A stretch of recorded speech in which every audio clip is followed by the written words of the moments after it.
All right, I think we should be good to go. We're going to give some time here in the beginning to let some people join in. And in the meantime, I am going to open up my chat so I can see what you guys are up to. Give me just a second to finish setting this up. I've switched some things around here. There we go. Awesome. So if you guys can hear me, type something in chat so I know you are there. And yeah, we can go ahead and get started. Grab this guy here, get set up, and let's go. So I've been sculpting on this Fat Boy concept here by Louis Gadea. Definitely check out their work. I think tonight we're going to be working on some expression. Start there and then probably go around and fix some minor stuff that we got going on as well. There are more than a couple things on the list that I need to take care of. But expression sounds fun, and it's been a while since we've touched this guy's face. I think we were working on his face maybe a couple weeks ago. If you guys are interested in seeing the backlog of this character, it's up on YouTube, so you guys can check that out. And if you guys want to check out more of my stuff, you can just go on over to wherever it is, youtube.com/Polygon to check out my YouTube channel. I am currently in the process of doing a little collab with Shane Olson, who also streams here on the Pixo channel. So definitely check that out. We just released part 2. And then if you guys want to check out more of my educational content, courses, brushes, materials, etc., that's all over on my Gumroad, which is just gumroad.com/Polygon. So check it all out. And yeah, let's go ahead and get started. Hop on back over to ZBrush here. And like I said, we're going to be starting with expression. I think on our last stream is when we just started to break symmetry. So he's kind of still in the early stages of that. I had a little bit of time here right before the stream where I spent mainly just fixing a bunch of stuff. He was very flat at the front of his belly, so I did a little bit of rounding out to some of the objects up there, as well as just kind of fixing a lot of small stuff that I think is pretty boring, so I wanted to take care of as much of that as I could off of stream before we jumped in here. But now we can get into the actual fun stuff and start working on expression. And what's going on, Chris? Welcome. Welcome to the stream. How you doing, man? So let's get up here on the face, and I was trying to figure out some things with the hat a little bit here in terms of angle. Because if we look at this line here for the brim of the hat, I think this side of the hat is going to end up being super duper short and squashed in. So I don't really want to mess with this too much right now. I'm fine with maybe doing a little bit, but that's probably going to be something that I want to do in Transpose Master so that I can move a bunch of stuff all at the same time. So you see how I'm squishing that edge and it's starting to show a little bit more of what's on top. So it's a little bit of cheating going on there for sure, so I'm going to have to kind of figure it out myself here in 3D to make it work. But let's not worry about the hat too much. Let's get into expression here and work on that face. So I am, you know what, I'll keep the hat on just so we can continue to check proportions here, but that's the only reason I'll leave that on. So let's see, I think the face has a little bit more tilt off this direction. There's some cool asymmetrical stuff going on with the glasses, definitely with the eyes. So if we look at my character right now, everything's still symmetrical in the face, but judging on the angle of the eyes versus the angle of his eyes, it's quite a bit steeper. I don't know what that is, maybe 20 degrees or so more in the face. So, and look at that nose. That nose is offset with the mouth. That's interesting. So the nose is going this way, and then the line of the mouth is going much further that way. Same with the eyes. So there's kind of like this contrapposto stuff going on in the face, which is pretty interesting. I doubt that that was intentional, but maybe we can try to pull some of that in. So let's head into Transpose Master, but let's only take our character's head. So let me hide a bunch of junk here, and we'll turn that hat back on as well. And that should be fine. So let's go into T-pose here and get to work. Chris, attempting a Zelda sculpt. Sounds like fun, man. Love me some Legend of Zelda.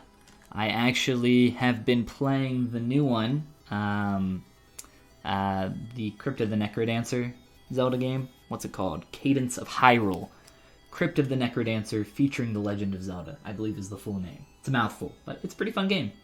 Swayer, what's going on? Welcome. Nothing much going on over here other than working more on this awesome concept. Let's start off by getting that a little bit more of some tilt in the face. And to do that, I'm just going to go around and grab all my subtools except for these. So let's mask these off. You know what? Let's keep the ears where they are. So all the facial features. We're going to turn off perspective here so I can get a better mask. And we'll aim for something like that. Start with that. Probably going to break a few things along the way, but that's typically how this stuff goes. And let's get a little bit more rotation in here. So, whoa, skew that face. Beautiful. So we're starting to get some more tilt. You know, there's definitely some asymmetrical stuff going on with the eyes. I don't know if I want to break them too much, but I'd be willing to make one maybe like a little bit more open than the other. Typically that kind of thing isn't super intentional, it's more so just that's how it goes when you're drawing things a little bit in perspective and asymmetrically like that. So let's judge some angles here, specifically with the eyes. Let's get a little bit more tilt. I don't want to break things too much, so we'll probably stay somewhere around there. And one thing that we can do, I actually have a spotlight image of just this character's face. I'm going to grab that really quick. We can actually use this to overlay on top of here and just grab this, turn down the opacity, maybe like 50% or so, and try to line that up as good as we can. I'm going to try, let's see here. A little tough to see everything that's going on.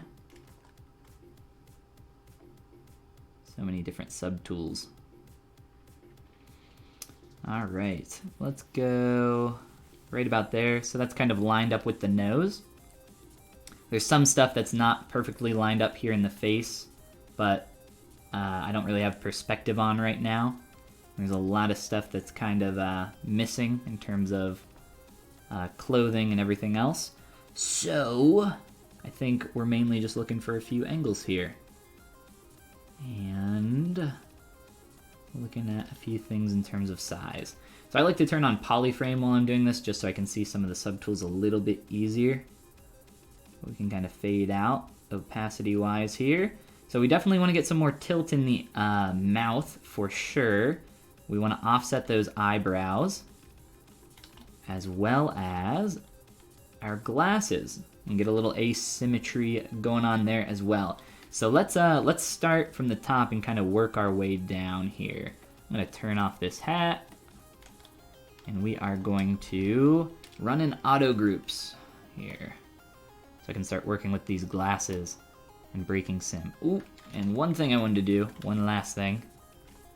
If I can realign that one more time, please. I think that was, oh man, now I can't see. I want to realign that back to about where I had it. It doesn't have to be perfect, but I want to drop a point on my timeline. There we go. So let's do this guy's glasses now. Like I said, work our way from the top down to the bottom. One hell of a mouth bag. Yeah, I don't know. It's pretty small, pretty average. Or actually, that's his tongue. If I can select it, Jesus. It's just open in there. Just open on the inside. Nothing too crazy. Alright, so let's see. We want a little bit more of some kind of curved shape going on here. I'm going to use a large move brush. Just start playing with some of these different angles. So this is all low poly here on my glasses, so when I adjust this, it's not really gonna, I'm not afraid that it's going to break anything too badly. I will have to make some corrections here, obviously. Alright, and let me get this guy here. I'm gonna slide this out so we're not completely buggering his nose.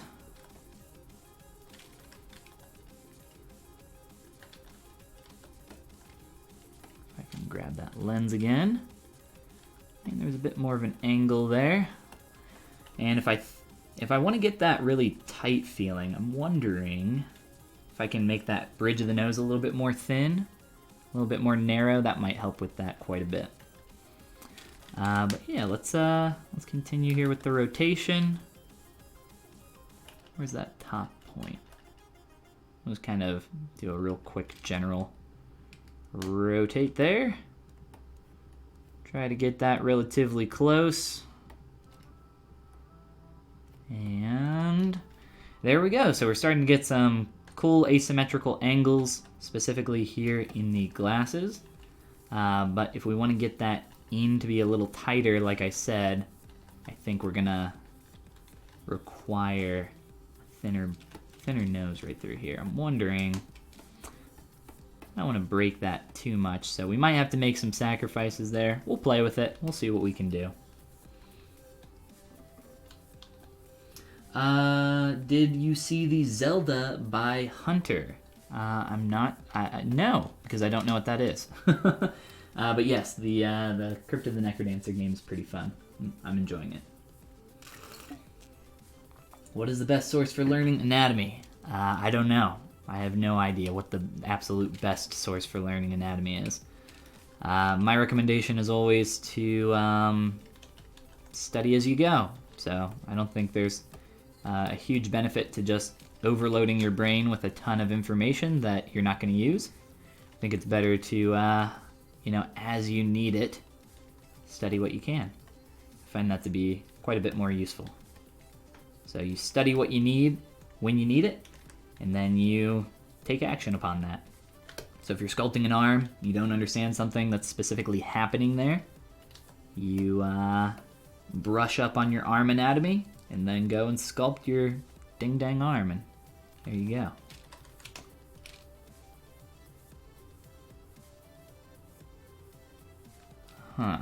Okay, so I might be able to get a little bit of a better angle in the glasses by moving these back a little closer to the face to fit more in that nose crevasse that I got going on right now. I also want to get a little more asym from this top-down angle, kind of like that. So I'm liking that, and I think we're just going to make some room. We obviously want those eyes to be visible, so I think we're going to just make sure that that is possible from this front view. Turn on perspective, make sure that we can still see those eyes, make sure that we still kind of have the same feeling. See how the lenses kind of like tuck back behind the nose? They kind of like disappear into nothing? I can't do that too much, because then it just starts going in his face. But maybe we can pinch in a little bit more there. I don't want it to break too much though. A lot of the time, when a 2D artist is doing something like this, it's not really intended for it to make sense from a physical standpoint, from a three-dimensional standpoint. They're just trying to make it look as best as they can from that one angle. And, I think Louis Gadea was definitely successful in that. We can just push that a little bit further. Obsess over our glasses a little bit longer here. I think we can get something really cool. And unfortunately, none of my creases are coming through because we're in transpose master. So we'll have to hop out of this. But for those that are just joining us, here's our face where it is before we hopped on over into posing. And we'll be getting back to that as well as the full character here shortly. I'll show you some more stuff with it. Let's go back to removing our hat. Fix the lens, or what do you call that? Not the lens. the part here that rests on your ear. The ear rest. Sure. I don't know what that's called. The part of the frame that goes on your ear. You know what I'm talking about.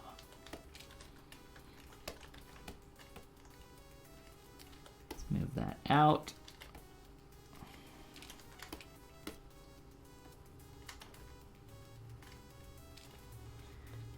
And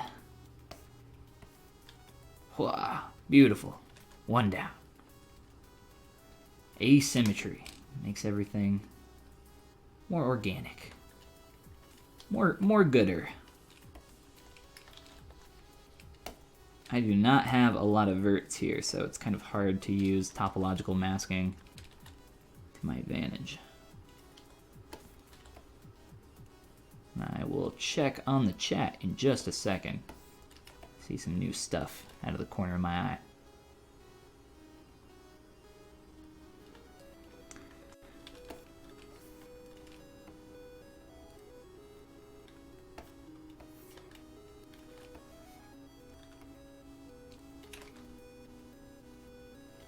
And maybe we will mess with that angle a little bit more. Let's see. Polygon. What's going on? How are you doing?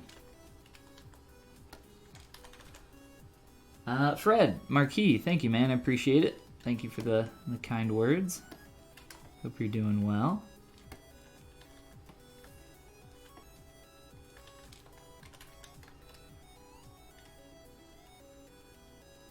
Alright, let's go ahead and...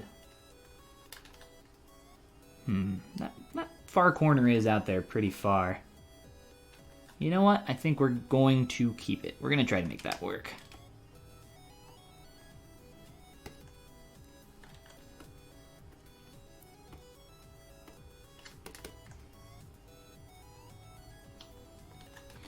I am wondering if we should lower that ear on the left side, and I think the answer is yes, just a little.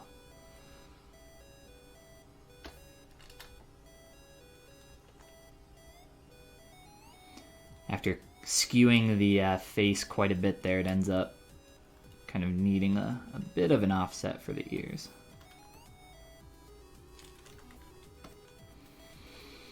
Alright, just kind of looking at a couple of the other angles here in our glasses.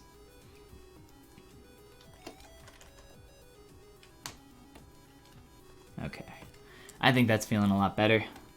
Let's go ahead and do some of this offset with the eyes next. Specifically, let's do the eyebrows. Sorry, the like physical brow, then the eyebrows, then the eyes. Because messing with the brow will determine where our eyebrows go. I'm gonna head back to T-pose, sub T, really fast. I'm gonna turn off our glasses now, our glasses and our hat, because they're just kind of getting in the way now. So that'll skew a bunch of stuff. Ooh, that's always fun.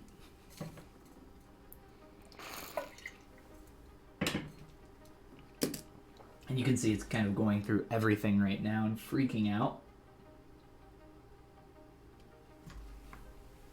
Which is always fun. Alright, so let's just turn off all this extra crap that's in the way so we can focus on the actual face. And I don't really need Transpose Master anymore. Okay, so proportionally, let's just put this over here for a sec.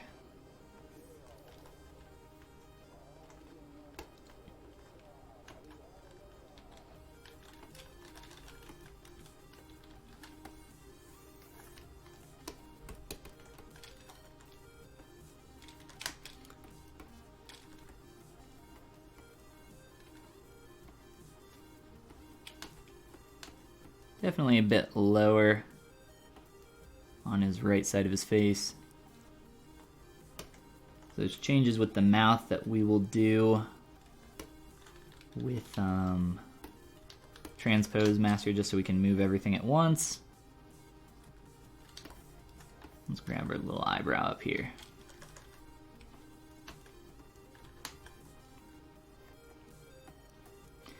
Eyebrows, or just brows in general, you know, everybody thinks of eyes as being the most expressive part of your face, but honestly, brows are up there. And they're kind of part of the face, but you know, they're just so expressive. You can ever so slightly move one of your eyebrows and it completely changes the feeling of your character. Like a very small move there makes a world of a difference.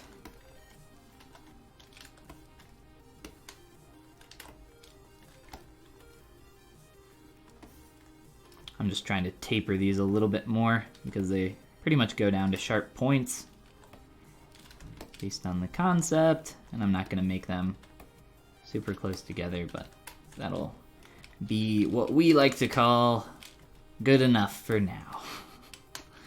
Alright, and these are just planes of geometry that I gave some thickness to manually. But let me just kind of realign that now that we've shifted them down. Want them to be pretty thin.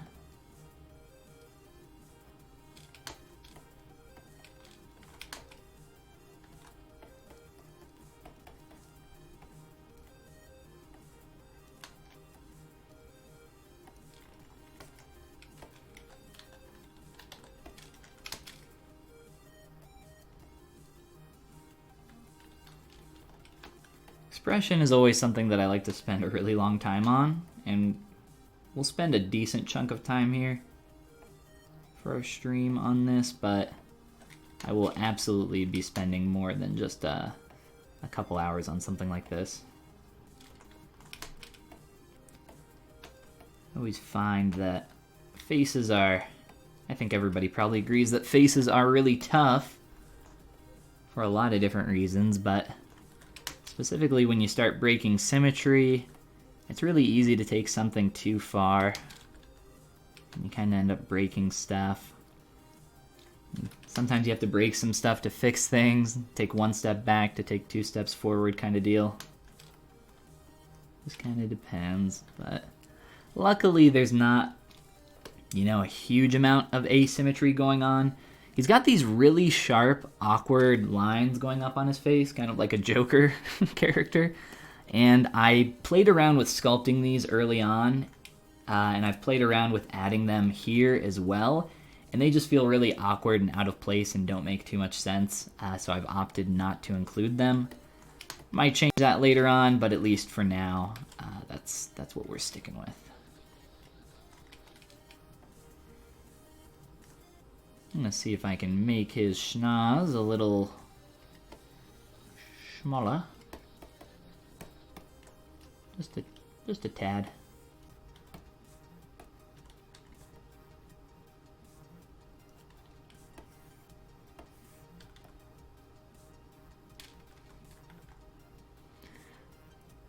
So like I said, I don't know if this rotation is intentional or not, but it's definitely there. Definitely some offset happening in the angle of the nose.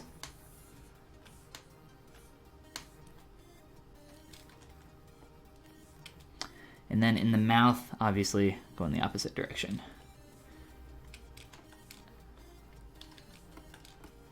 And it's a pretty big angle change, so I don't know, maybe it was intentional. It's hard to get inside the head of the concept artist there sometimes on some of their decisions. Sometimes I see things and I'm like, oh, that's so smart. Wow, I'm so glad they did that. And then other times it's just, you have no idea what they were thinking.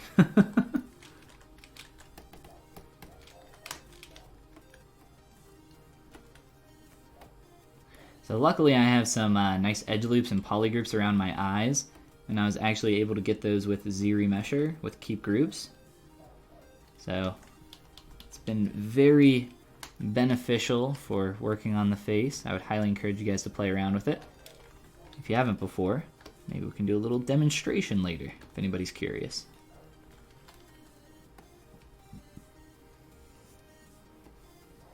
Just trying to clean up this line a little bit. It's a little messy. Some of the geometry is pretty stretched through that area because I have a star. You guys can maybe see that right there, causing some issues. It's not too bad though, especially if we subdivide high enough. We do have a material problem though, which is pretty common. Pretty much always happens here. I'm gonna fix that actually here in a moment. Nose is feeling a bit too asymmetric up through this area. I'm wondering,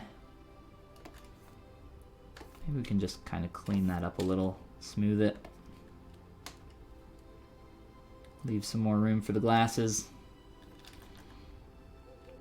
Maybe, like, really try to push in that corner through here. See what that looks like. At least try it.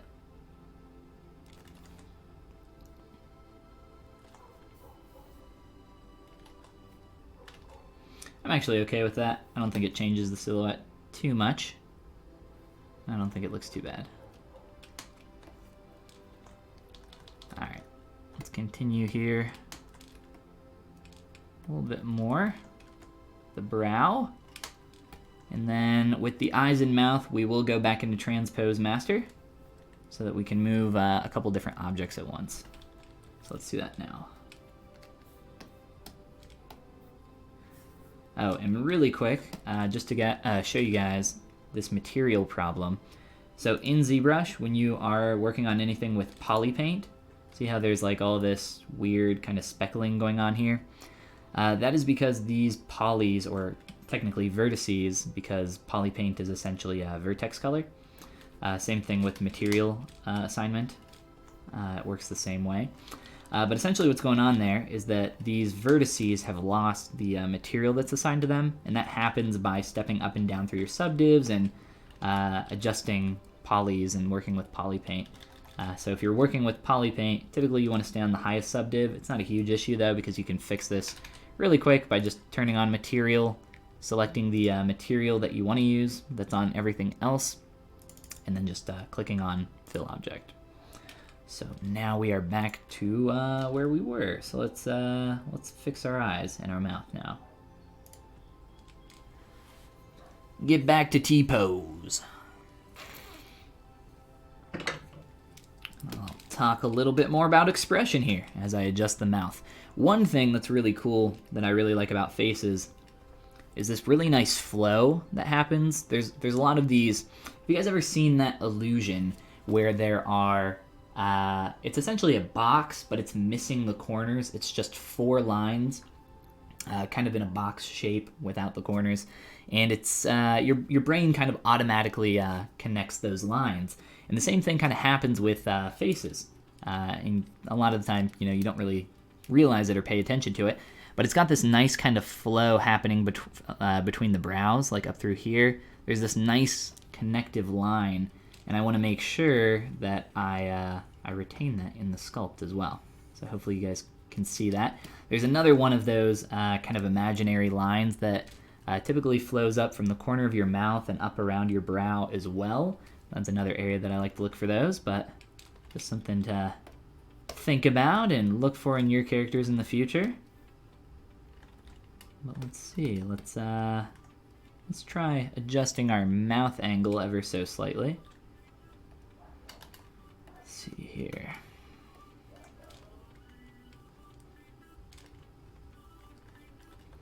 You're working on something. Unfortunately, the Pixologic channel is multi-streaming, so I don't know if you can, one, I don't know if you can post links on the Pixologic channel, and 2, I don't have the ability to see them here, but I would be happy to take a look. Yeah, it doesn't look like the channel has permissions. And I do not have permission to check that out. But if you're looking for a cool place to share your work, definitely check out the Pixologic ZBrush Discord, which you can find with a quick Google. Alright, let's get some mouth angle here. I'm going to start by just rotating that and offsetting it. There's also this nice curve happening here, and then for the bottom portion of the jaw, it's kind of like this. It's a little bit heavier on this left side, so I'll try to get that in as well. And we'll try not to destroy our Bois' beautiful teeth here. Try some topological masking. Maybe not.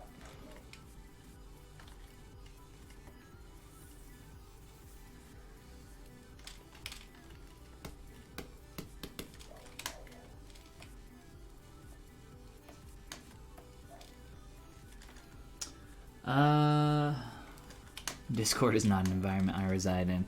I don't reside in the Discord too much either myself. But there's a lot of good people there if you're, in particular, if you're looking for help or critique. A lot of people willing to do some of that kind of thing. This angle on the chin is still a little wonky, a little messed up. So let's try to fix that.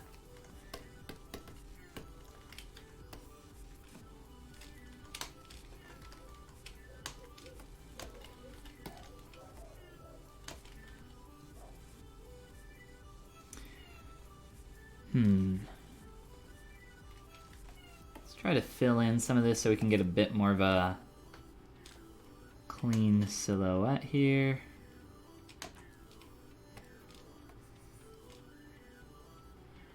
I don't have my subdiv, so I can't do too much here with the face.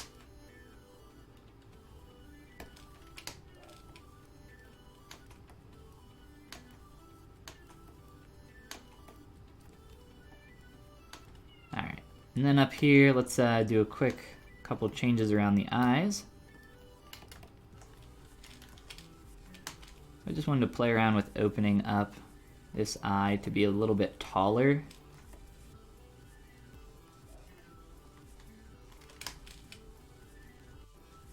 And then for the other eye, just a little bit wider.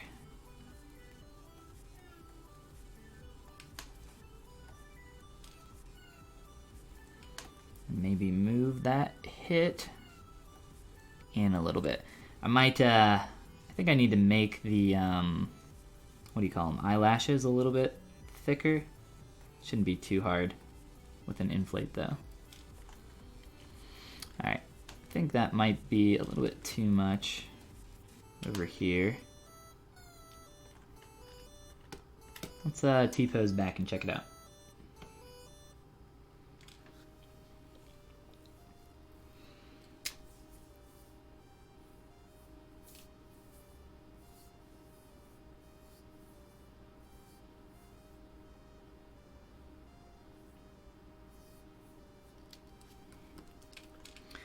Alright, so we definitely need to change the direction that he is looking. Let's get in here and start making some more changes to our face, now that we got our subdivs back.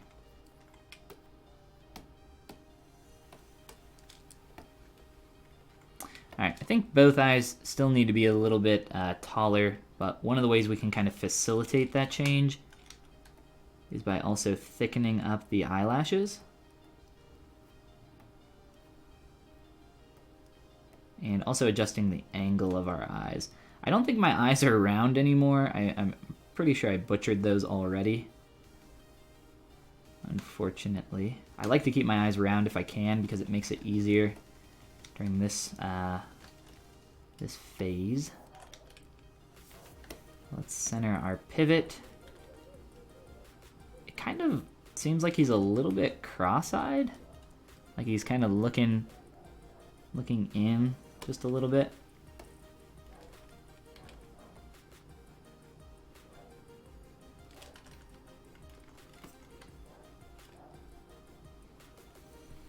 I'm looking at the, like how much the glasses are covering that up over there.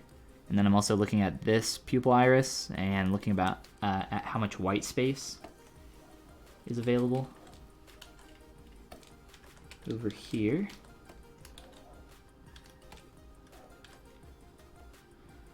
I don't think I want to make him too cross-eyed. I think he might feel a bit too goofy.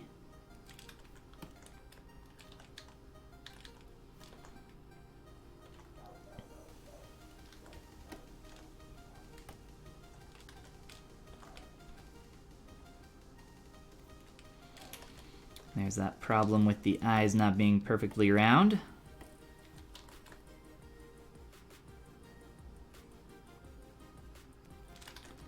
Little adjustments here and there. Shouldn't hurt us though. The eyes are already not round, so it's not like it's going to hurt to grab them with a move brush or anything else, as long as they still kind of retain their main shape from what we're looking at here. And then what I want to do is add a little bit of inflate here to the lashes. We can try to do that with our deformation palette, or we can do that manually with something like a move brush with backface masking. I kind of prefer to do it manually most of the time, but I think it's going to be a pretty small change, so I think this will be fine. Now, I think the eyelid is just a little bit too far up off our eye, so let me see. There are a couple different ways I can fix this, but I'm just going to try shifting the eye up in the socket just a little bit.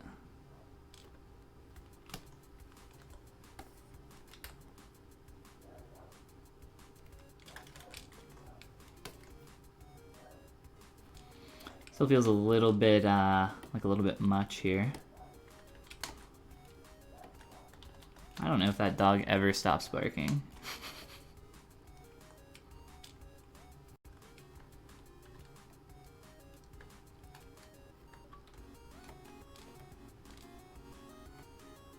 Alright, so we just need to get this a bit tighter around the eye. I think we'll be in a good place. I'm going to make this edge here just a little bit sharper though.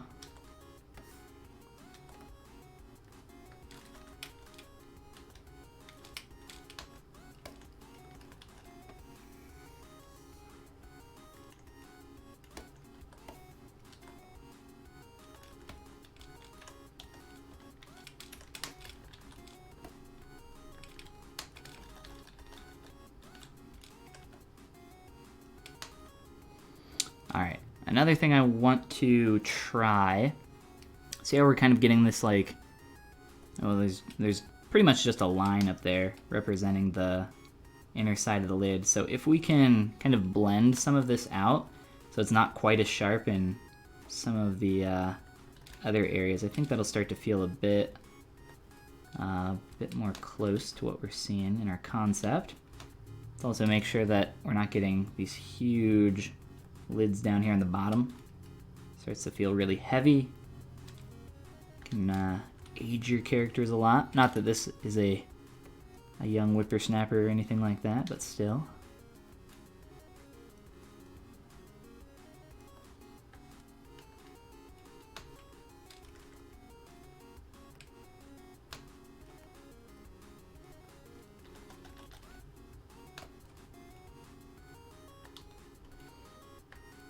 Alright, that's starting to feel pretty close, or definitely a lot closer, right? But as with all things here, we'll probably be hitting this again later with another pass, but let's take a step back. Let's grab our glasses, turn everything on here. There's definitely some changes that we want to make to our mouth, but we're at a place where I have my poly groups again. Makes it a lot easier to manipulate.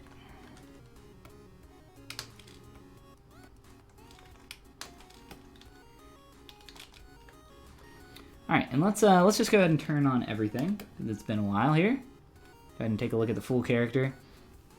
There's still some more stuff that I want to do with the face. I think that the eyes, it might just be the pupil and iris.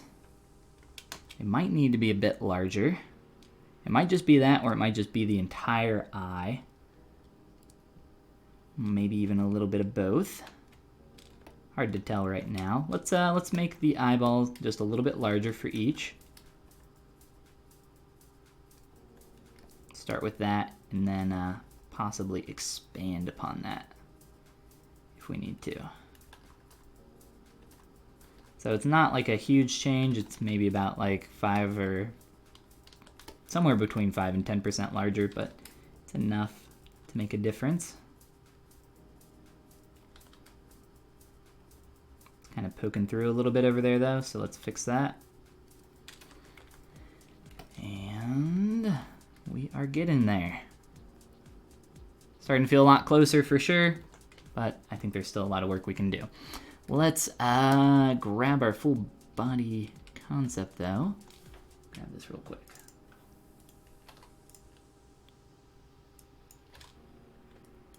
Awesome. The solo head looks scary. Yes, gotta behead our characters to work on them properly. What is the best way to animate oblong eyes? I don't know. I'm not an animator. Semper, what's going on, man? Let's see. You have to do some feathered wings for a creature. Realistic character, and I'll have to do textures with Mari. So, there are a few different ways to go about doing feathers. I mean, as with everything, I have done feathers in the past. I personally like to use insert multi-meshes for feathers. So that's definitely something that you could play around with. I have a tutorial on my YouTube channel that shows that in a very simplistic form for how I did the feathers on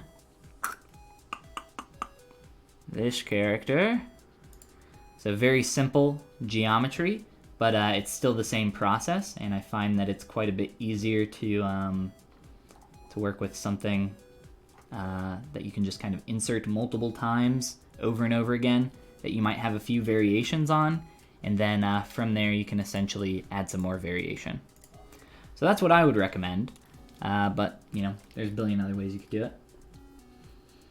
Let's see. Do you have any advice on how to approach features that don't easily translate from 2D to 3D?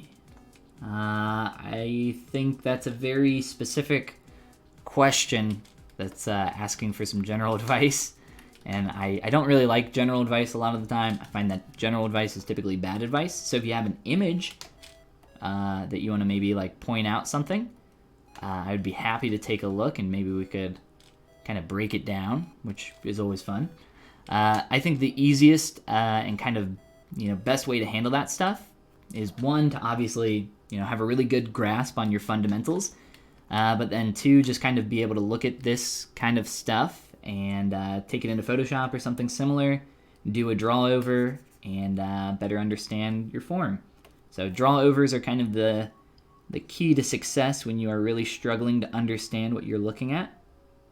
And it's definitely something that kind of comes with practice, but the more you do it, the better you're going to get. So get practice in your draw overs, I guess.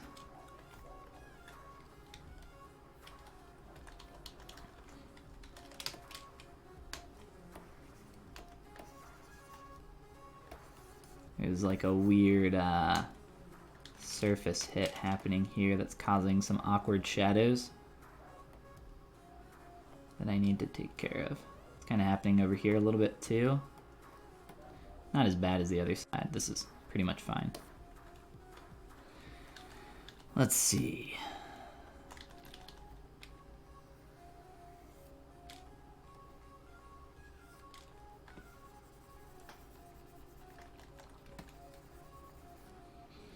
So I want to have kind of these areas in the face, like I was talking about before, where there's these imaginary lines that flow up between these different shapes. And I don't want to connect this super hard, right? Because that looks kind of robotic and awkward. It's not even in the concept, but if I can, you know, make your mind make those kind of mental connections, I think it's always nice to see those kind of internal connective silhouette lines and stuff like that. Especially if you can take like an external silhouette line and bring it inside your character. It's one of the tougher things though. Kind of just depends on what it is though. If I see an example of that, I will show you. Actually here's one. Just on the side of the head, right? We have this external silhouette break. It's a pretty hard shape, pretty hard turn, right? It's almost like a 90 degree. But we kind of bring that line in through the rest of this head, and it kind of flows back around this direction, and it kind of starts to soften and taper out. So it's the kind of thing that I really like to incorporate, and it's just good for helping to revolve a shape in 3D. Hey, look at that. We got some expression. We're well on our way. I think those lines in the chin are just probably a little bit overdone. So let's go back through and clean those up.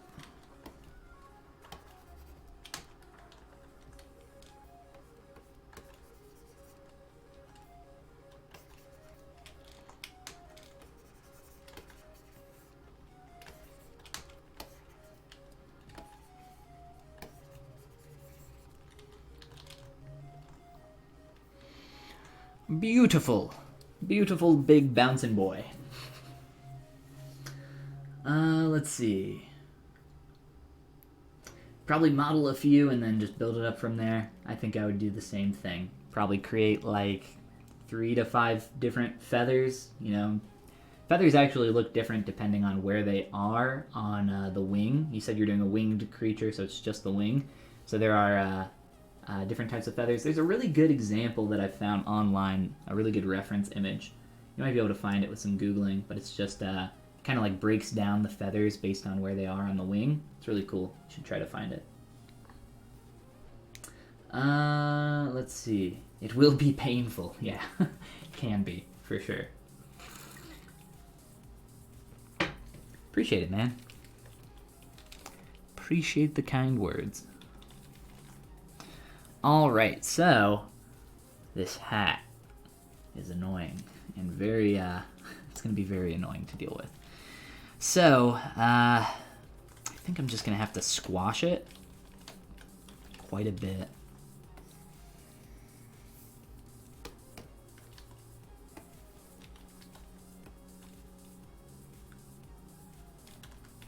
So that we can see the top of the hat a bit more.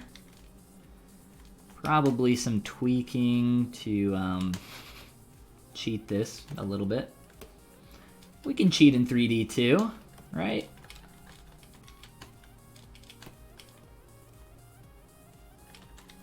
We'll actually just add a little bit of curve here.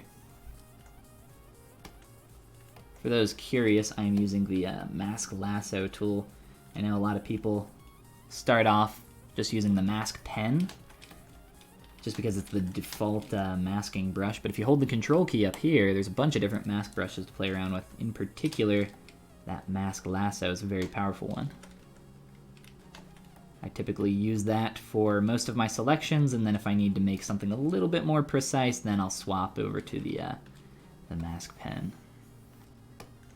But for something low poly like this, it's more than enough for what I need here. Just gonna make sure that the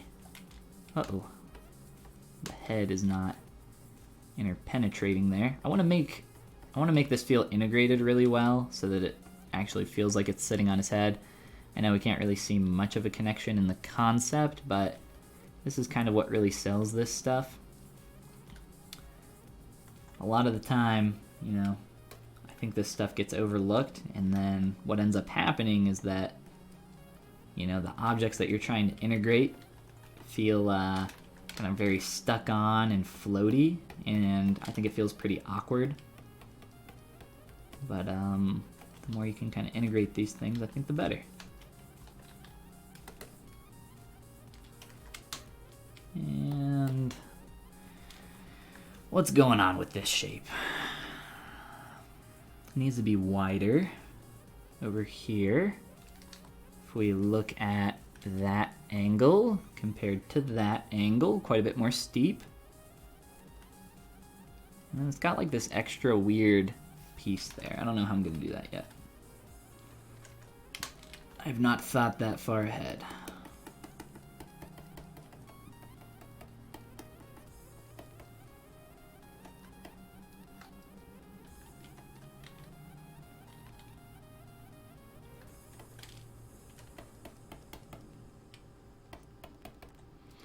And this edge loop here is starting to break a little bit.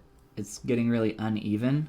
So I originally just beveled that so that it would retain that sharp transition a lot more clean through there. But I'm probably going to delete it and just like re-bevel it back in. I need, what do I need? I need,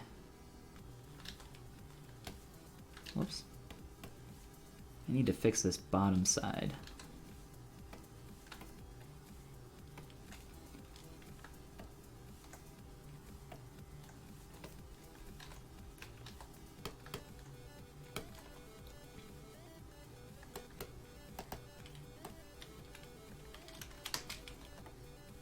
So this is I'm going to cheat this quite a bit, but we'll make it work. Kind of in the construction phase on this, so it's, I think, the more boring stuff, but it's all necessary to get it up to a appropriate level to start looking good.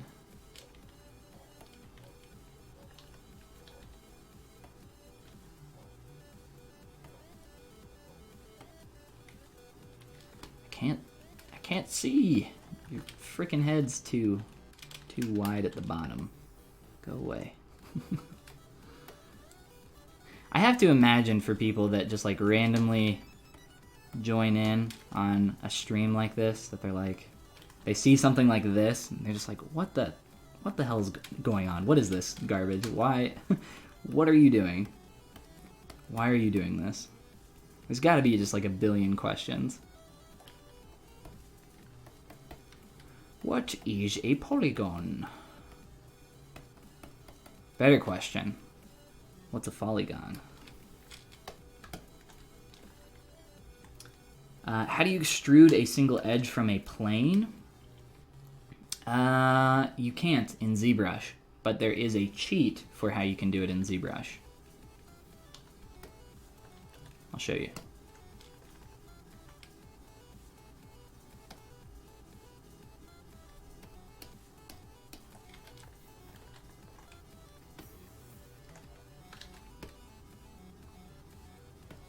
So here we have a plane of geometry. You cannot, unfortunately, using the Z modeler brush, there's a lot of awesome functions with it, right? Extrusions, Q-mesh, all that good stuff. But you unfortunately can't extrude an edge. But you can cheat it by essentially doing this. You extrude the plane up, extrude the edge the way you want it to go, and then you delete the excess. So there's multiple ways to go about that. One of the easier ways is to use the Q-mesh function, and you can just click and, oh no wait, Q-mesh deletes the entire object. So what I would do is just select and delete that back face. There we go, and delete hidden. So we've extruded the edge. A workaround, absolutely a hack, yes, but that's pretty much the, one of the easiest ways to do it here in ZBrush. Depending on how complex your object is, sometimes this isn't really possible. So sometimes you have to take it into an actual poly modeling program, like ZBrush or like ZBrush, like Maya or something like that. But that's how I would go about extruding an edge, and I believe that is the function that you are asking about. Absolutely, my pleasure, as the Chick-fil-A people always say. Man, now I want some Chick-fil-A. Alright. How's that angle looking? That angle's looking a lot closer to me. Let's do one more tweak. One more yoink. It's a technical geometry term, which means to move a vast distance. A yoink. All right, and then I was thinking about maybe using a live Boolean to create that shape. I don't know. Let's try it. That's about all we can do is try it.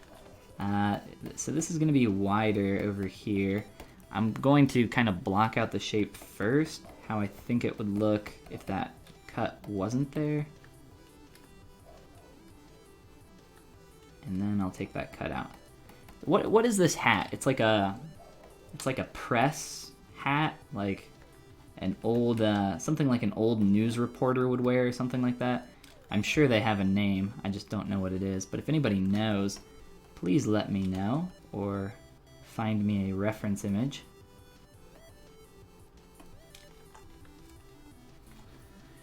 Let's see here.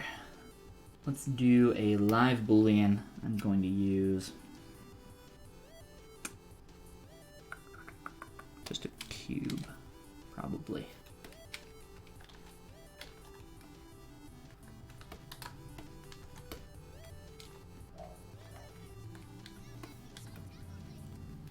Alright, so turn on live Boolean, set this to subtract, and I'm just gonna kind of cut out a wedge out of this hat.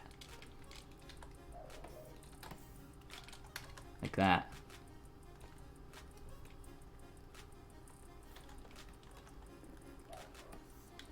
We will refine the shape, yes. But we need to at least get it headed in the right direction a little bit at first. Looks like a fedora. Yeah, I mean, I guess, but I don't think it is a fedora. Maybe it's like a special type of fedora? I don't know. Maybe it's just a fedora with a really hard dip in the back edge. This guy doesn't look like he would wear a fedora though. But I guess maybe the time period he is from, fedoras meant something else. Alright, so this is like cutting an actual chunk through here, which is not what we want, obviously, but just to like make sure we get that shape correct in the beginning, it'll be helpful.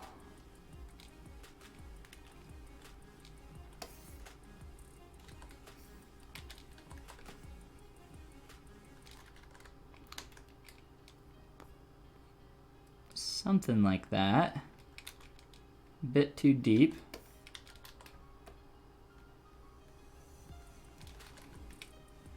So I'm going to clean up and refine this shape, but we just need to get it figured out here in the beginning.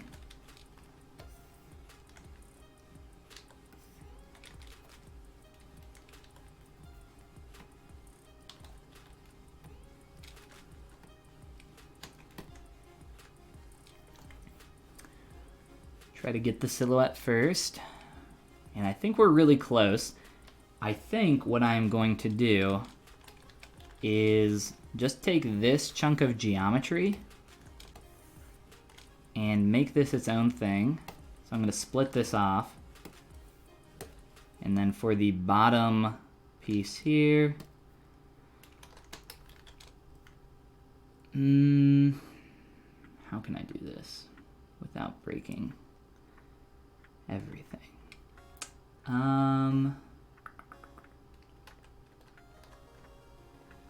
Whoops.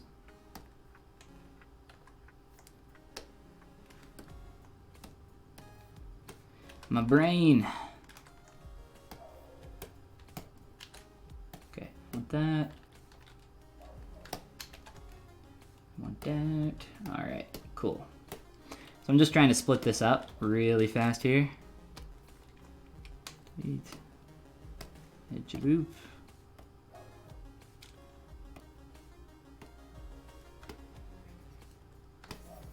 All right, there we go. That's what I wanted.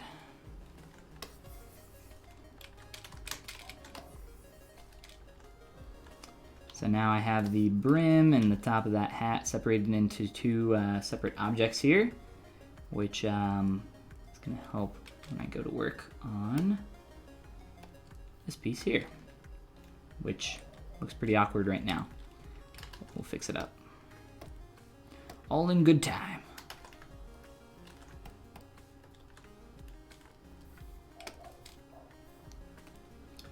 Let's turn off some poly paint because it's getting a little tough to see. Give us some subdivs.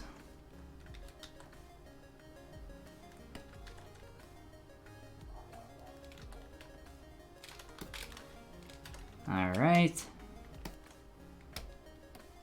Just kind of break our geometry here a little bit.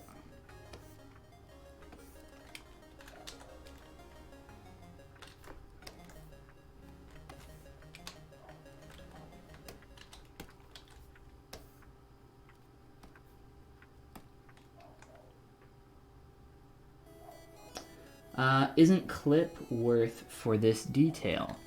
I'm not sure what you mean. Are you talking about the clip brushes to do something like this shape? No, unfortunately, we won't be able to get the kind of control that we need. I mean, we could get it from one angle, but you know, we're 3D artists. We can't just make it look good from one angle. I have to infer some of the shape language here, so you know, it might look, you know, it's kind of matching the silhouette here, right? But that's not good enough, unfortunately. So I'll be doing some stuff here to clean this up. You'll see here in a moment. Whoops, wrong way. I can never remember how crease works. The crease slider, it's always like, it has to be greater or less than that number that you put in that value down here in the crease button. I always forget which one it is. Okay, so let's see here.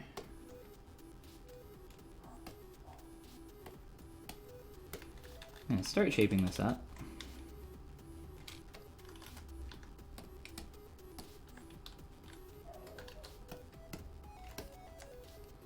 Alright, so I just dynamesh this out really fast. It's a quick boolean. It gets the job done. But now we can start shaping this up further. So I want to go a bit more sharp on these points, and then I'll start to soften this transition here and probably fill in this gap a bit as well. But I really like Dynamesh for this kind of thing because it's, you know, if you know how to work with it, you can start to fill in a lot of gaps and awkward geometry that you get without too much effort.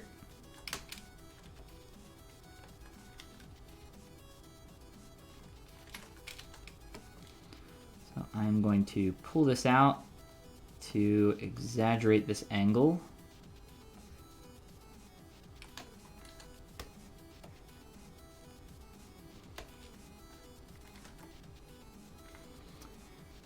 Maybe square this off as well. We'll see. Let's grab some images of a fedora here real quick. Actually, I'll do this here. Fedora. So let's see if we can find something that might have a similar silhouette. If we can try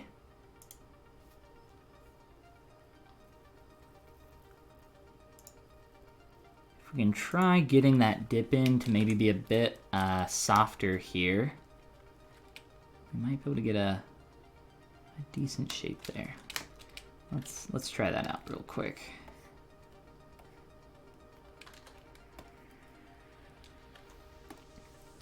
Trying to find something that might have a similar, there we go, something really sharp, some kind of really hard crease. Perfect. The perfect image.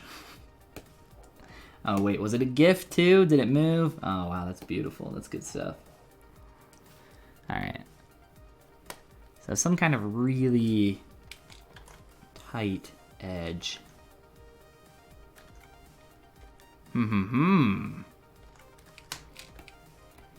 So we gotta make this look good from our other angles too, which is the tough part. I am going to do a quick little trick.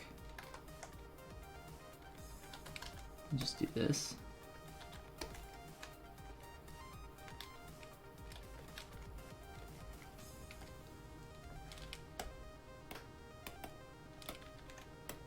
Try this out.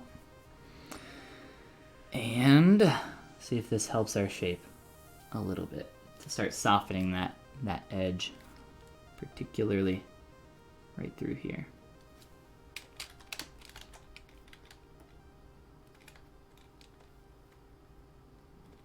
Probably just a bit too deep. I always like to exaggerate stuff a little bit and then start to fade it back in, so we're getting there. Starting to fit the silhouette even closer now, and this is starting to feel a bit nicer too. And if I can, slowly start to soften this, that'd be awesome.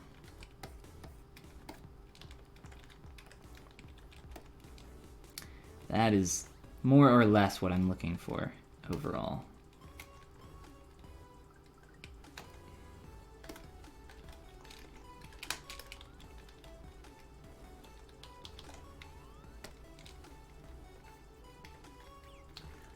Trilby. A trilby. Let's try that. Unless this is some like weird sex thing that you're making me Google and you're lying to me, which I will be very upset if that is the case. I see an autocorrect for hat, so I feel safe. Oh my god, what is that? That's beautiful. So the tight crease is a trilby. I see. So that that's kind of more or less the direction that we're headed in now. So appreciate the additional info there for some reference. Always helpful. Never know, you know, somebody posts a link in chat, got them risky clicks.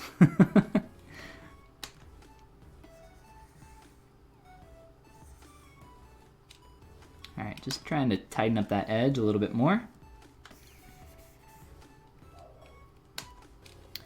In the silhouette, we're getting a pretty sharp turn, and the outside of this side here, we got a little bit of a concavity happening. We need it to be the opposite though, more convex.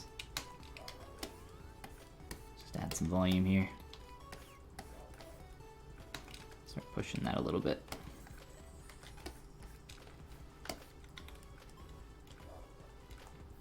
There. Go chill for a moment, Mr. Head.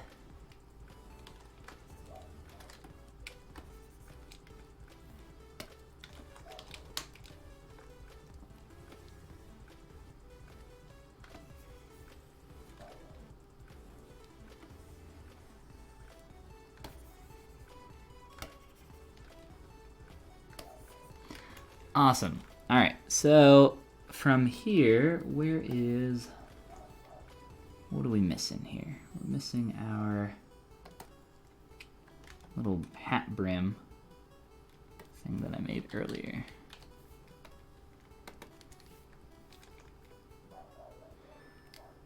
Silhouette-wise, you know what? I think I'm gonna shift this surface, or this tip, I should say, back a little bit.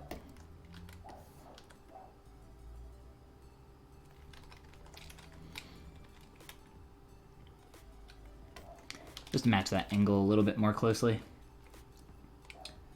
And I am going to delete that Boolean piece from earlier, and then just adjust our, you know what, I'll just redo this. I think it's gonna be easier than trying to fix that. What just happened? Oh, I duplicated. I do not want to duplicate.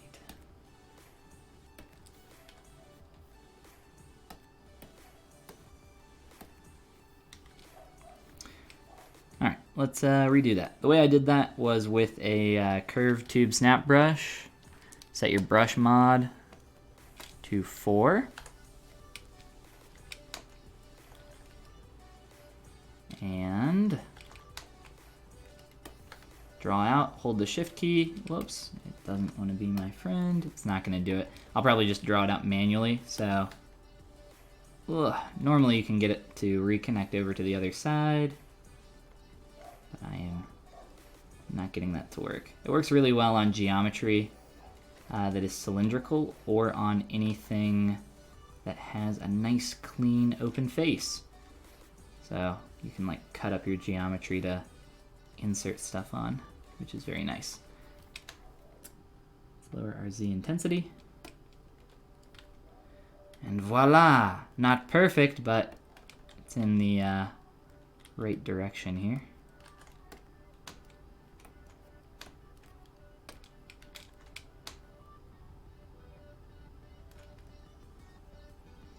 I'm gonna delete a bunch of these. It's just way too dense. And then I'm going to re-extrude the thickness because it's going down at an awkward angle. And it's not uniform. If I can click the right thing here, geez.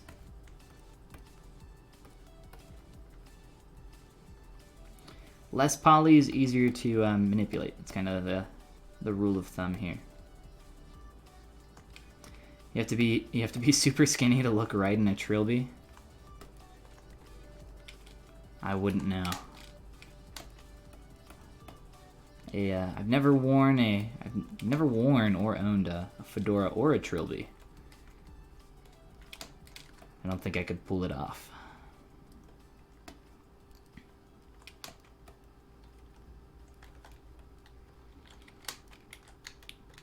Almost there. All right, let's get rid of our excess junk.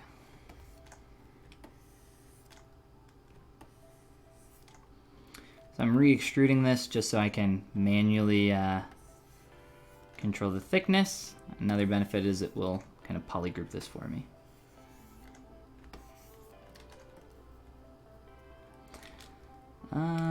Beautiful. All right, Z modeler. Extrude all polygons.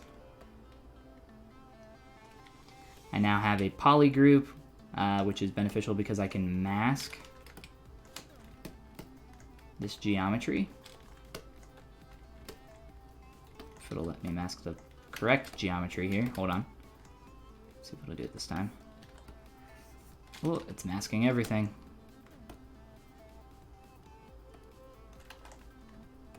There we go. So polygroup this, mask, invert the mask, there we go. So now I can, because I have polygroups, I can more easily select this stuff, and I wanted to move that edge loop up. So a lot of benefits to having these polygroups through manual extrusion. And then we can crease up some edge loops here very quickly.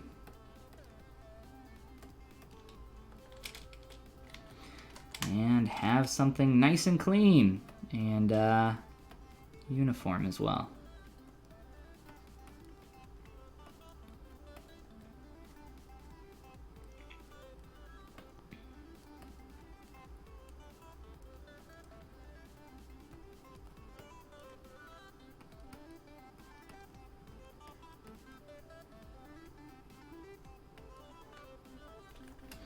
All right, I think that'll do for now, and I'll probably mess with that and clean it up just a little bit more later. Beautiful. So the hat's getting there, at least a decent chunk closer now. There's obviously a lot more that needs to happen, not just in the face. Oh boy. Here, let's turn off live boolean for a sec. There we go. Live boolean does not like when you have geometry on your canvas like that. So I have a bunch of other stuff on the list here. I wanted to fix my buttons really quick because they're in his belly right now. And maybe play with his arm a little bit. I don't know. How much time do we have? We have like 45 minutes, so that probably sounds like a good couple things here to start correcting and fixing here at the end. And of course, any questions or anything else you guys want me to look at?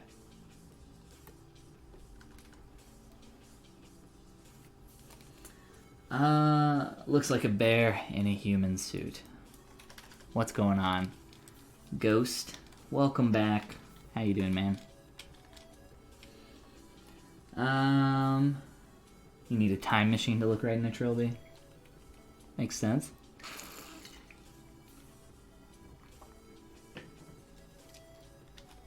All right, let's try to fix this here. A tiller hat. Hombre sombrero. I'm reading your URL. Not clicking. Not clicking yet. We've had our fair share, I think, of risky URL clicks on this stream.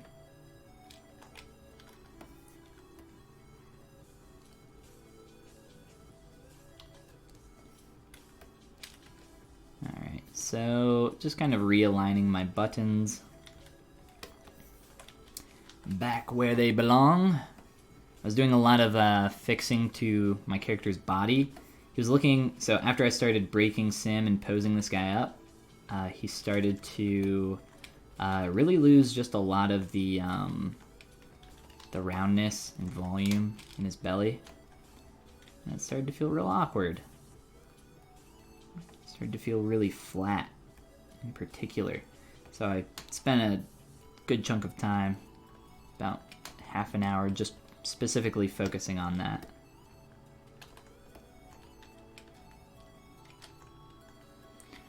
I have to question the placement of these buttons as well.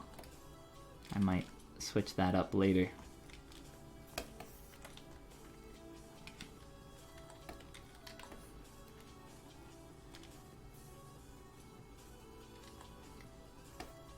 You can put URLs into virus total website. I'm not concerned about getting a virus on my machine. I can't remember the last time I had a virus. I'm decent enough with computers to not have to worry about that kind of thing. But I am worried about clicking on something on the stream here, especially when it's not on my own channel, here on the Pixologic channel, that would be inappropriate here on Twitch. No boobies on Twitch. We all know the rules. Come on.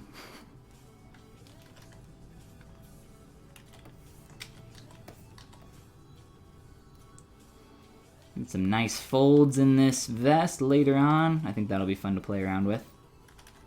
What's going on here?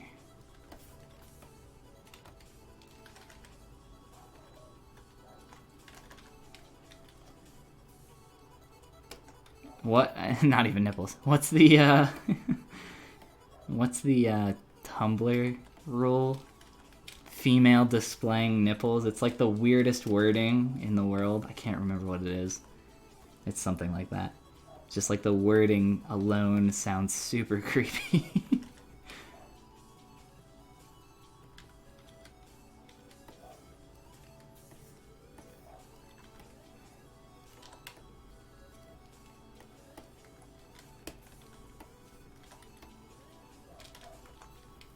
Alright, so we got those buttons back in place, you know, the general placement. A couple of them not making too much sense, but, you know, let's stay a little bit more true to the concept. And, yeah. Let's see, there's definitely some stuff that I wanted to do with that arm over there, as you can probably tell. There's definitely some stuff that I want to do over here with this arm to work on it a bit more, too.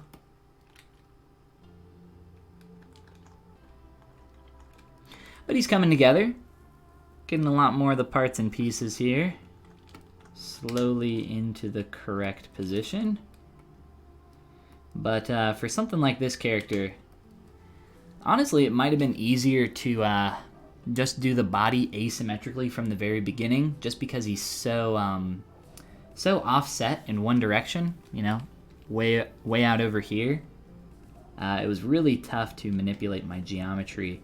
I had to, you know, obviously when posing a character, there's always going to be some stuff that needs to be adjusted and resculpted, but this character in particular made that very tough. It's very hard to make that call, though, when you're in the beginning and you're not too sure, I think it's pretty much always best to start symmetrically in terms of saving yourself some extra work and time later on. But with this guy, maybe I could have broke symmetry a little bit earlier, but overall I'm still pretty happy with the direction right now. An extra little thing back here bothering me.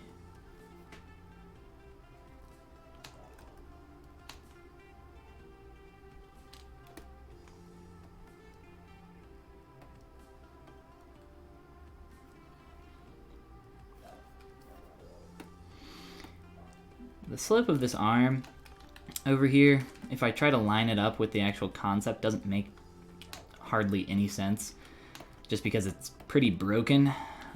The other arm's pretty broken over there as well, but this one in particular, it's like it's in front of the stomach here, which isn't possible unless I just kind of smush his round belly in, which I think doesn't make too much sense in terms of revolving the shape of the character. So I think I'm going to just kind of fix this angle and make a little bit more sense here from a 3D point of view. Sometimes, you know, some things are broken beyond the point of actual possibility. Somebody was asking about, you know, tips for translating 2D to 3D. And, you know, each character is different, but sometimes it's just not possible. Sometimes there are things that you can't do. And right now, it's kind of one of them over there. I just had a little bit of a brain blast here. I'm going to try to adjust that angle to get that to read better from the silhouette without interpenetrating the body, which is never something that we really enjoy doing. Don't want that geometry smushing into something else where it doesn't make sense.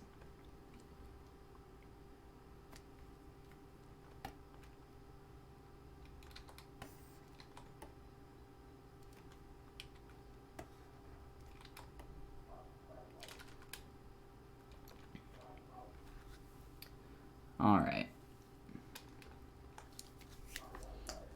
Female presenting nipples, yes. That is what it is. Very creepy. Tumblr messed up on that one. Zebulon, what's going on, man? Welcome. No, you cannot show any kind of nude reference on stream for Twitch specifically, I know. Even if it is artistic anatomy. They're specific about that. But they're more concerned, it seems like, with language than anything else. Like if you say something that they don't agree with, there are a lot of instances where the Twitch team will remove that channel. I don't think they have, you know, a good set of, let's say, standards to kind of check that stuff against, where it's more so like, hey, we don't like this, so we're gonna take this down. But when it comes to, you know, a lot of the quote titty streamers on Twitch here, they just kind of let those fly by because I think they're a little bit more okay with that. But I would prefer not to take any risks, especially here on, you know, not my channel. So I don't think we need really any nude reference for this guy. I would prefer not to have nude reference of this character. I'm good. I'm solid. We'll stick with what we got. Just a single image to work from. I think we can infer a lot of his balloon anatomy from what we can't see.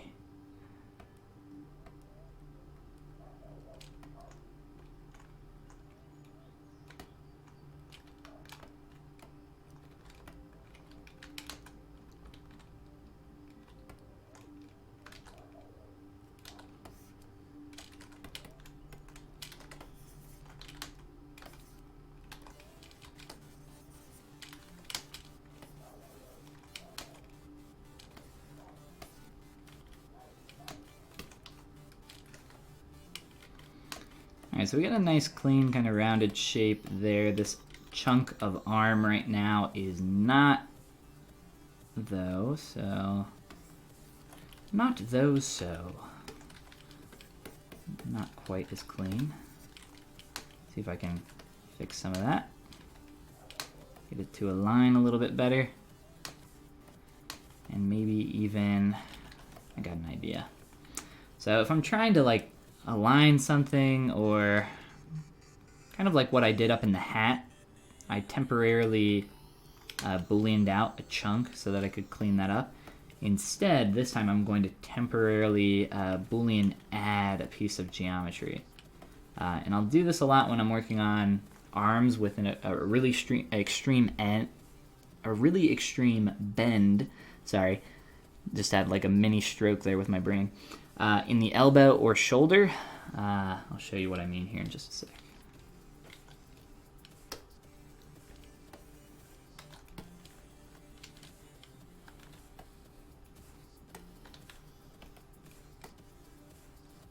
Alright, so I will take these two pieces of geometry and merge them together. Do a quick Dynamesh.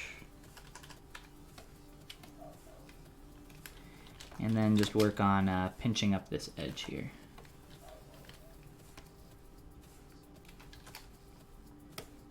I'm gonna run an auto groups first though, because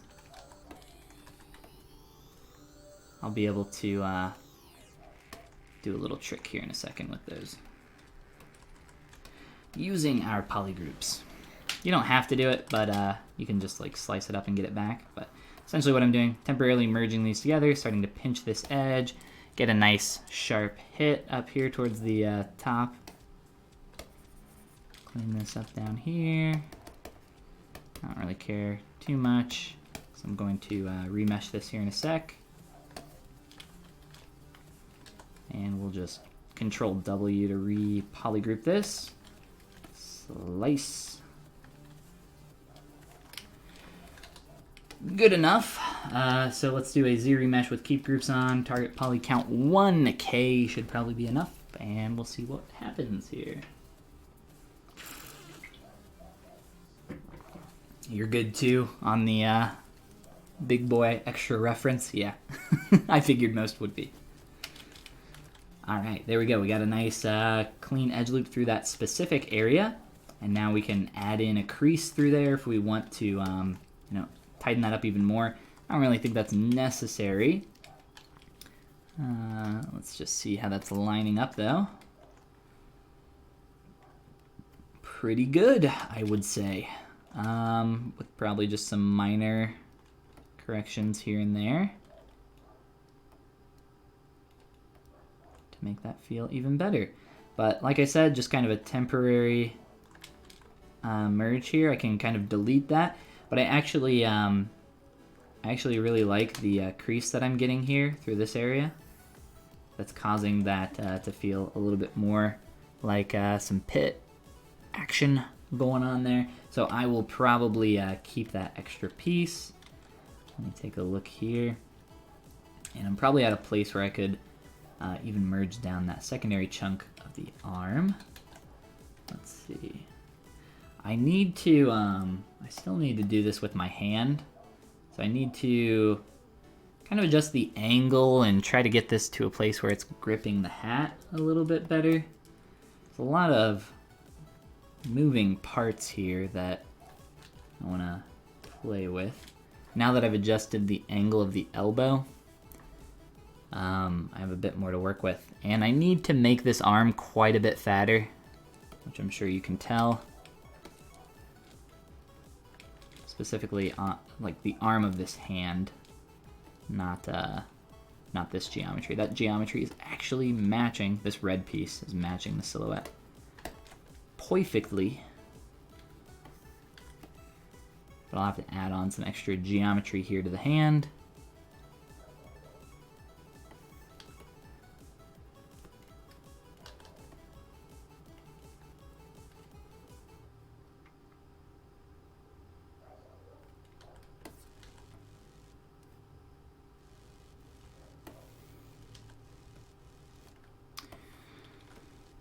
hands are very tough to figure out placement, especially for something like this where I have to essentially get the point of his shoulder, the elbow, and the connective point between the head and the fingers all to line up with the concept as closely as I can, while still not breaking the character and also looking good from as many other angles as we can get it.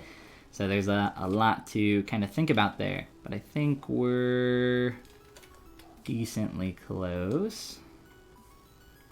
I've had to stretch that hat to get it into position. It's almost like he's pulling on it, stretching it out towards his fingers.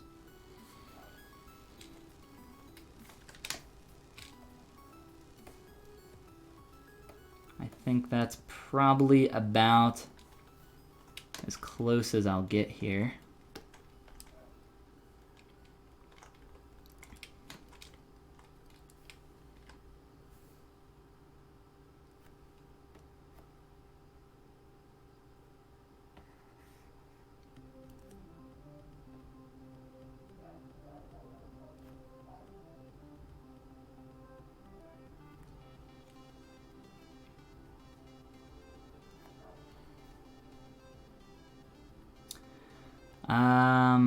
His hand's out a little bit further, but I think I'm gonna leave mine where I have it, just because that's kind of like really stretching the hat out there super far.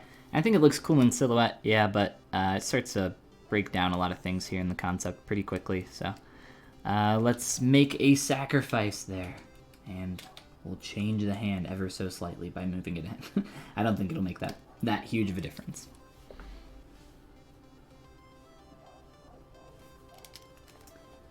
Uh-oh, my chat's wigging out here, but do you have any videos on creating characters that you can export for rigging and exporting for game development? You can export for rigging and exporting for game development. Yeah, I mean, really any character that you're working on, once you get to the neutral point, you can export that and throw it into something else to, what's going on here? To, whoa, let go, please. To set up your manual topology, your UVs, and everything else. So at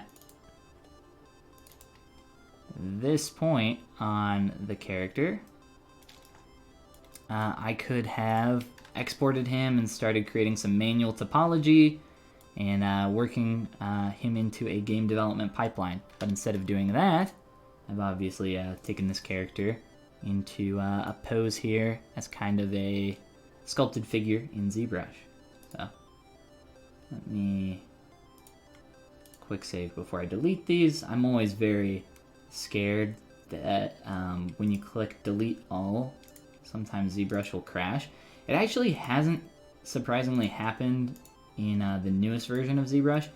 I think it just used to happen so much that it kind of scared me into like being conditioned essentially to always do that. But quick saving often is just kind of a good practice in general.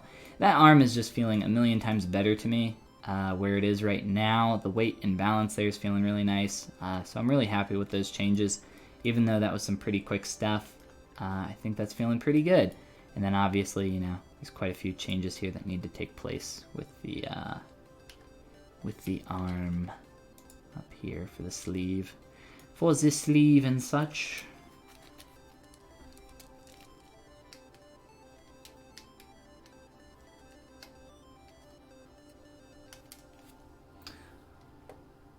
Let's see. He's really cute. Yeah, he's a cute character for sure. So I probably don't have, I don't think, based on what you said in that second comment, I probably don't have like a specific tutorial that you are looking for. I think you're looking for something more in a game dev pipeline. I'm pretty much just a digital sculptor. I sculpt characters, and that's about it. I don't really make stuff game ready too often. It's been a decent amount of time since I've done that kind of thing professionally. So yeah, I don't know, you know, off the top of my head who does like a ton of game dev stuff online in terms of YouTube and free tutorials. So I'm probably not the best person to ask, but if you're looking for some more awesome ZBrush artists to check out, you're in the right place. And I do know that some of the people that stream here on the Pixologic channel also do a lot of game dev stuff. So hang out here, and I'm sure you'll find somebody with some similar content to what you're looking for.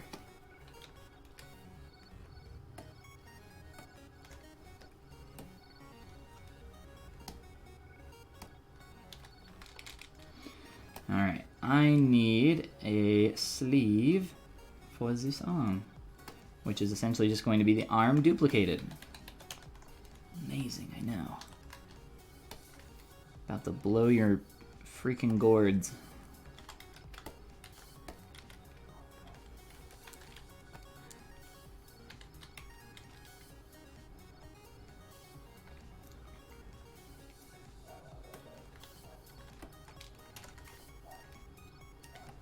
What? Amazing. Alright, I will have to remesh this hand into this arm piece that I've created. Or maybe I could get away with a little projection. Let's see, that might work. Just to make that quite a bit larger. Let me see if I can fit that shape a little bit better.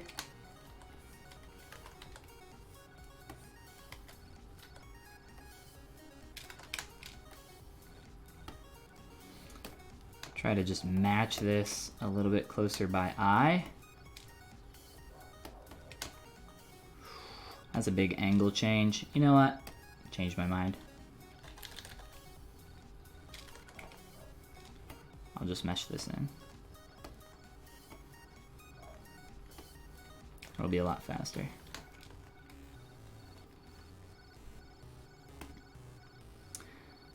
So he doesn't really have much of a wrist. It kind of just goes from arm into hand. So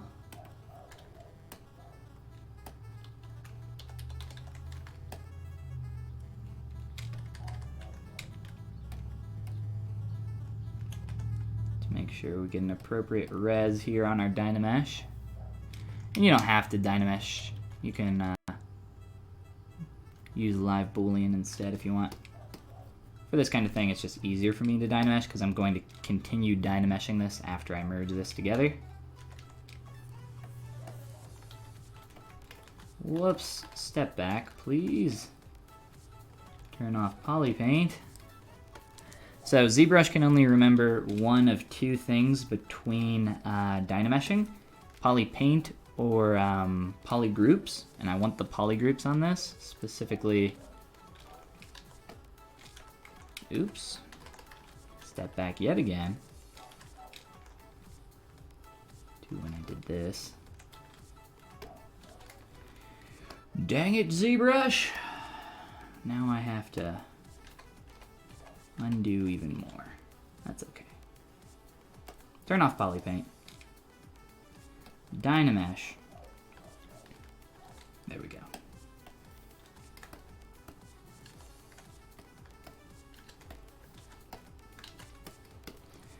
Good as new.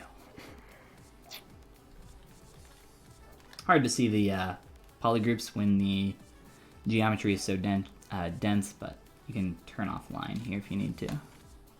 Alright, cleanup time.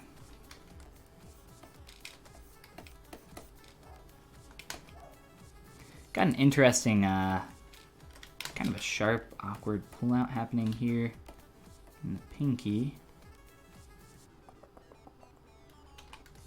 We'll mess with that later, I think. Let's just get this blended up nicely.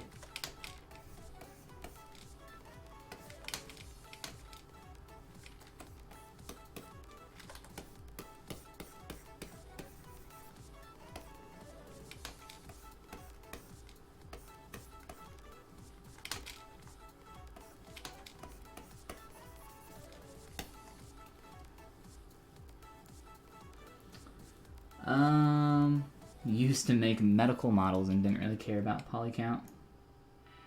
New territory. Awesome. Well, good luck on the new territory. I know it's always frustrating in the beginning when you're doing new stuff like that. trying to nail down the process.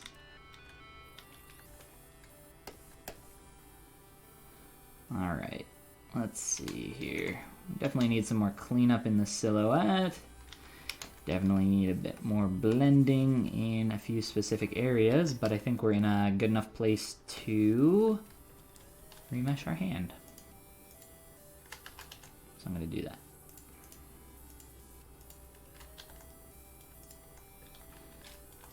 So I have some poly groups around my fingernails, and I actually did this unintentionally. But I ended up liking the result from my remesh so much that I ended up keeping them. But the poly groups around the bed of my fingernails is actually going to help retain that shape quite a bit. It ends up pretty cool here, so I'll show you what that looks like. And I think I'll just aim for the same poly count that I did before and hope that our remesh doesn't explode too much. Oh. And we'll just give that a second to calculate, I guess. For those that are new here on the Pixologic channel, welcome. I'm Finalizing, and I stream here every Tuesday, just about, at the same time, 6 p.m. Eastern. Ooh, look at those. Look at those poly groups. There we go. So that's why I had those in there. So that'll help retain that shape, and now we can project that back up. But yeah, if you guys want to check out more of my stuff, you can check out some Trilby hats that I sell online. No. Check out my Gumroad. It's gumroad.com/Finalizing. Those were some references from earlier for his beautiful hat. But yeah, Gumroad/Finalizing. All my courses, brushes, materials, all my junk's on there. Except for my personal junk. I keep that on me at all times. But let's fix our hand here. The main thing here that I did was just try to get a bit more of a blend between these two areas. I should mention before I forget, my Mastering Appeal course has been, the registration has been closed on this for the past couple months because I was in the middle of one of the sessions, but now that is over and I'm going to be opening up registration again here soon. I don't have the specific date nailed down, but if you guys want to be the first to hear about that, you guys can check out my YouTube channel or whatever social media works for you. Just Google Finalizing and you'll find my stuff. Alright, so we now have some sculptable topology here with some subdivs that we can start building up a bit more to a nice clean level and take down some volume here. How do I want to do that?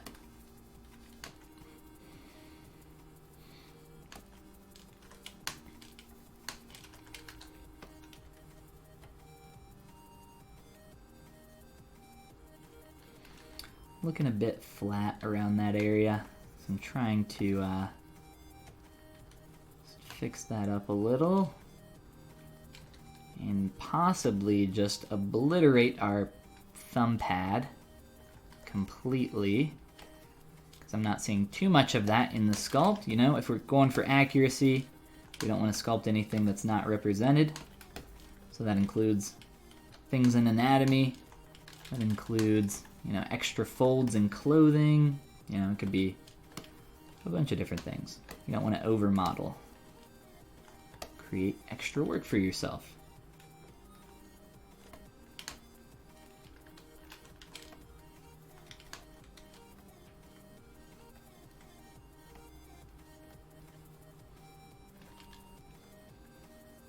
All right.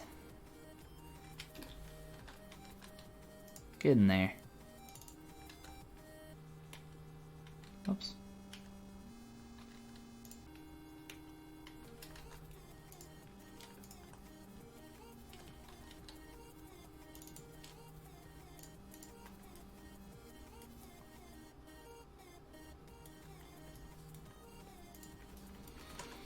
Quite a bit that needs to change up here, but one thing at a time as we start to get all the parts and pieces in there. Let's see. Still some angles that need some work here for sure, but I'm liking the direction. So I will probably leave that where it is for now and play with that a bit more later on. Let's look at a few other areas that are kind of suffering and need some help. YJ, what's up, man? Welcome. I just want to let you know that your brushes are great. I really like it. Well, thanks, man. I like them a lot, too. I got tired of using a lot of different brushes and then, like, sitting there at the start of ZBrush and making, like, a ton of different changes to customize them every time. So, eventually I just started playing with my own. Same thing with my material. I really like the basic material. If you guys are looking for, that is not the basic material, sorry. I really like the basic material in ZBrush. I highly encourage people to sculpt with this. But my only problem with the basic material, I think it shows the form, you know, I don't think you could ask for a better material. A little bit you could, because I like mine a little bit more just because it's not quite as harsh on the eyes. And especially for me when I was sculpting all day, and I don't sculpt as much as I used to, but that's going to be changing a bit more here soon. But yeah, it just kind of gets harsh on the eyes looking at that basic material for a long time. It gets very bright, and if you're in a dark room, like I often am while sculpting, I find that to just be a little bit more enjoyable on the retinas. But yeah, thank you, man. I appreciate that. I spent a long time on this.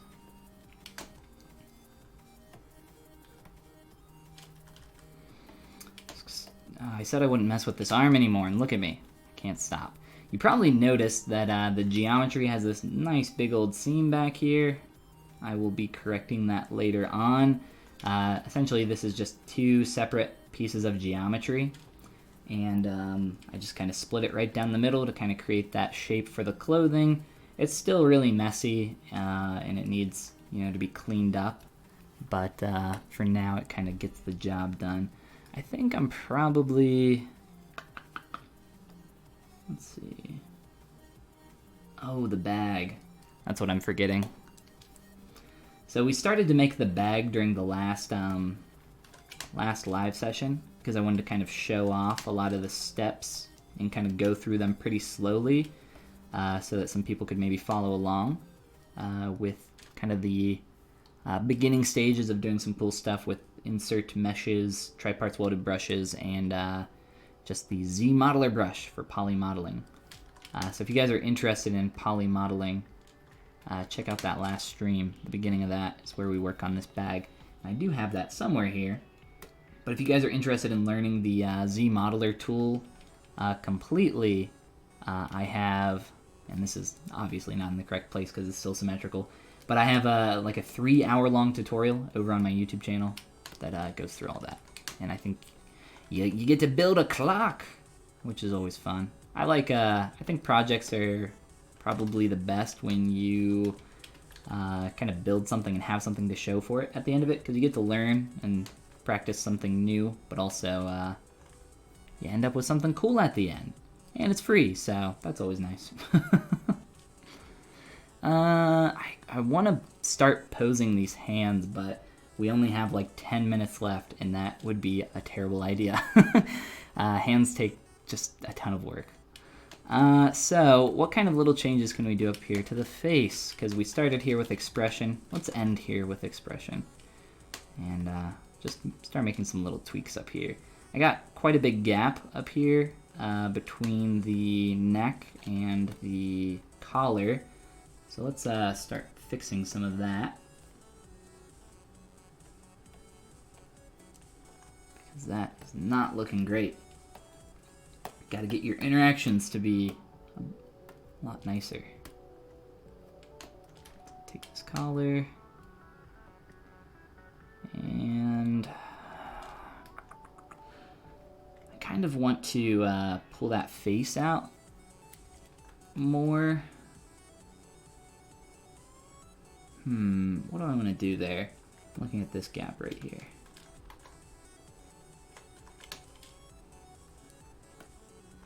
Let's play with just getting some extra volume here. This might look stupid from this angle, but we shall give it a try.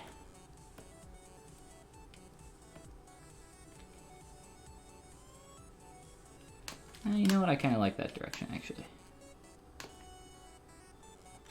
Uh-oh, getting quite a bit misshapen here.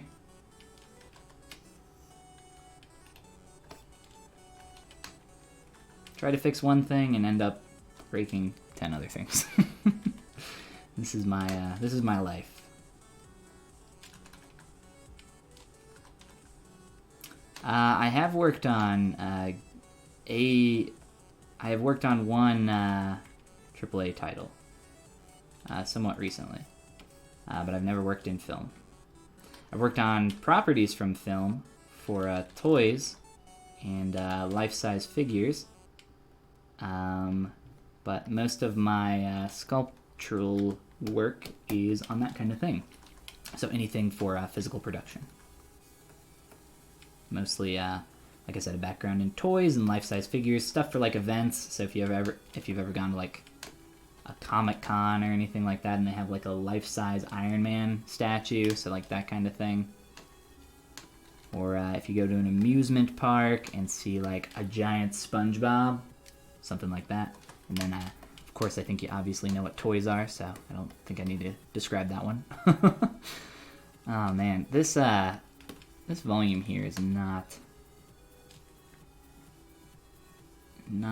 quite as much as I need. Just need the surface to turn a little bit faster.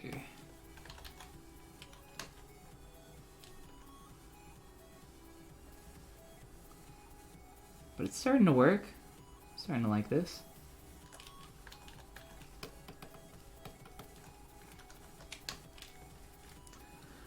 What is the thing that when you work on the eyebrows at the beginning, you kind of switch between low poly and high poly, smooth and non-smooth mode? So specifically on my eyebrows, so what you're talking about is just subdivision levels. So see my face, see how it's low poly, and I'm just stepping up through the subdivision levels. So if you're very new to ZBrush, essentially, let's grab a cube, because that's probably the best way to show this off. So we got a cube, yay! So you can subdivide a piece of geometry by pressing Control-D on your keyboard, and essentially what that does, a subdivision essentially multiplies the amount of polygons by 4, is kind of a good way to think of it. So it becomes more dense. Whoops. So you can see that we have 4 times the amount of polygons there. But yeah, that's what I'm doing. But in the specific, and you can subdivide up and down, there are hotkeys for it. But in the case of my eyebrows on this character specifically, I am not specifically subdividing them. I am applying it's kind of like a smooth shade in Maya is a good way to think of it, but it's called a dynamic subdiv. It's just a way to pre-visualize what that looks like. So it's the same hotkey as stepping up and down through your subdivs, which is D and Shift D. But that is what I am doing there.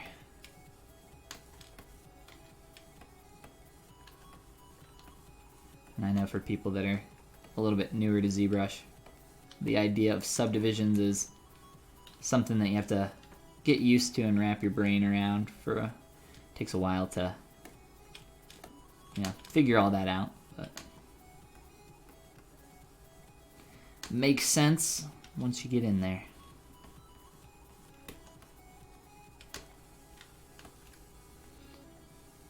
So close.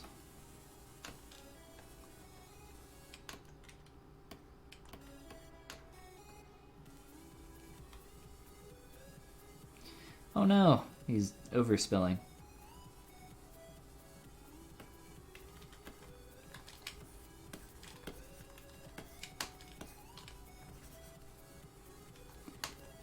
No problem, man. Happy to help. It's what I'm here for.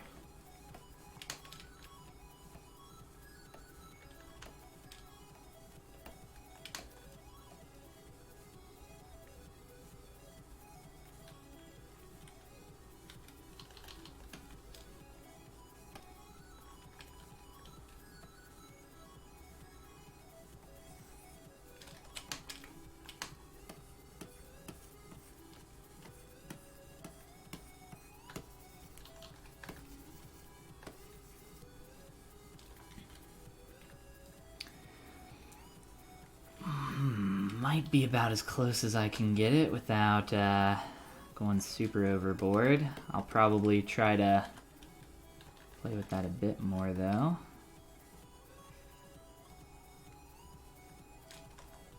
I'm just trying to fit this. Oh no, we super broke that. Just trying to fit this back in here so it's not going through the collar. Where's the collar?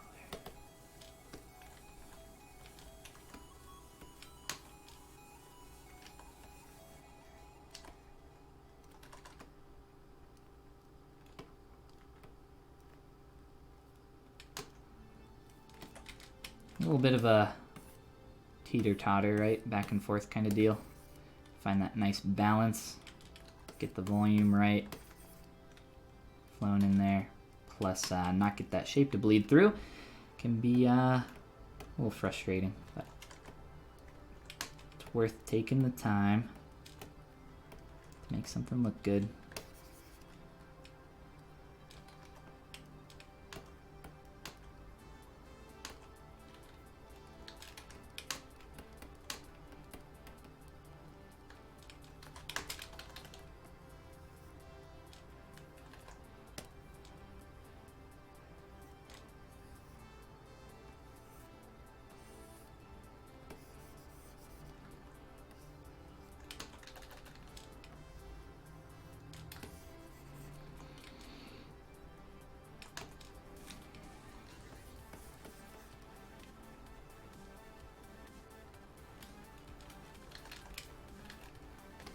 Just kind of cleaning up this shape, trying to focus for the last 5 seconds here of our stream, which is not something that I can do while talking. I'm always so bad at talking and sculpting. I don't know how some people here on the streams sculpt so fast while talking at the same time. It blows my mind. I'm not quite that good.